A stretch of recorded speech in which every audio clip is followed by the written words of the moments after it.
मंडळी विचारत होते दशरथ घास नेमकं दिसायला कसा राहतो. आता आम्ही बऱ्याच ठिकाणी शोधलं पण आम्हाला प्लॉट भेटला नव्हता. आता आपला घरचा दशरथ घास टाकलेला तो आलेला आहे. हे भाऊ इथून दाखवा मंडळीला. हे पा याचे सुरुवातीला आता हे लागवड केल्यापासून आहे ना पहिल्यांदाच आलंय तर त्याची पानं लाजाळू सारखे राहते ते पा. आणि जसा मोठा होईल तसा तो आपल्या सुबाबळीच्या पानासारखा दिसायला लागल. आता आपला प्लॉट आला तुम्हाला त्यावेळेस मोठा झाला प्लॉट पाहायला भेटे ना.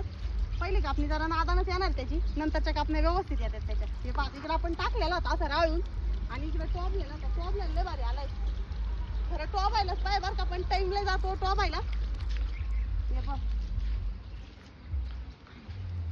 टॉबलेला होता किती भारी आलाय मस्त पैकी.